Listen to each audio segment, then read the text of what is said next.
meskipun insentif ini sebenarnya tidak terlalu sensitif ya, karena memang ini hanya berupa afirmasi dari pemerintah untuk guru-guru yang berstatus non-PNS. Jadi saya kira juga tidak perlu diklaim menjadi anggaran yang terhutang, karena tidak ada itu ketentuan untuk anggaran insentif GBPNS yang terhutang ya.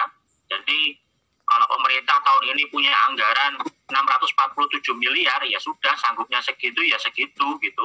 Ya mudah-mudahan pemerintah tahun depan punya kemampuan anggaran yang lebih banyak lagi untuk bisa mengafirmasi posisi guru-guru non-PNS yang belum sertifikasi. Okay. Nah, kalau kita lihat sebenarnya kenapa kita mengambil kebijakan insentif itu kita tarik di pusat ya, sebenarnya banyak pertimbangan-pertimbangan yang manfaat ya atau maslahat kita mempertimbangkan TPG itu kita tempatkan di pusat, insentif itu kita tempatkan di pusat daripada ditempatkan di Satker.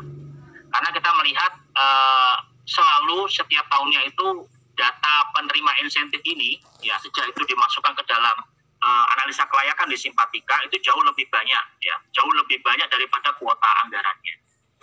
Jadi kalau misalnya kita mau firm gitu ya dengan jumlah penerima insentif GBPNS di Simpatika itu hampir tiap tahunnya itu sekitar 400-an ribu.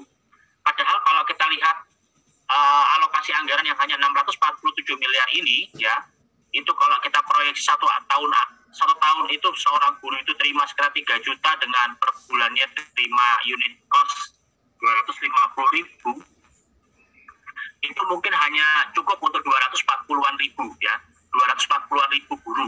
Nah sisanya pasti nggak akan terima gitu. Nah misalnya untuk tahun ini saja nih, di Simpatika itu yang terima itu sebenarnya ada sekitar 320 ribu ya.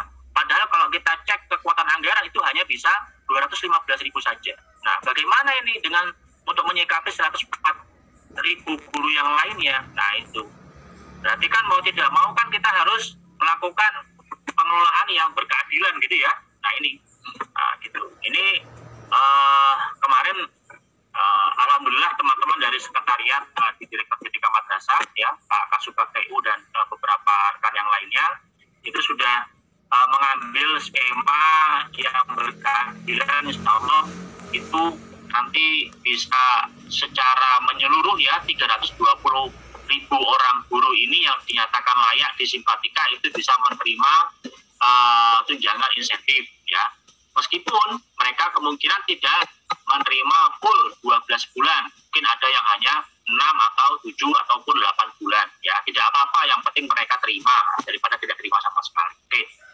Nah ini yang saya kira kita akan targetkan ya di tahun 2022 nanti ya, ini supaya anggaran itu terus bisa meningkat gitu. Syukur-syukur nanti memang kalau tahun ini sudah kita usulkan data kelayakannya adalah 300-an ribu lebih, ya mau tidak mau kita akan tingkatkan lagi volumenya di tahun 2022 ya.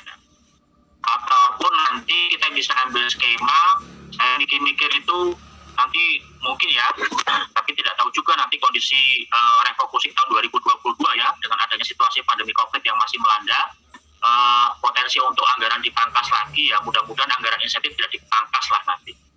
Nah ini kita akan rencana naikkan unit cost-nya ya, karena sudah bertahun-tahun sejak zaman masih tunjangan fungsional ya, dulu itu tahun 2000 berapa itu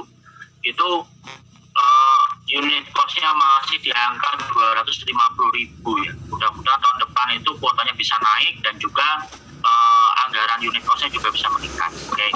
Itu untuk tunjangan insentif.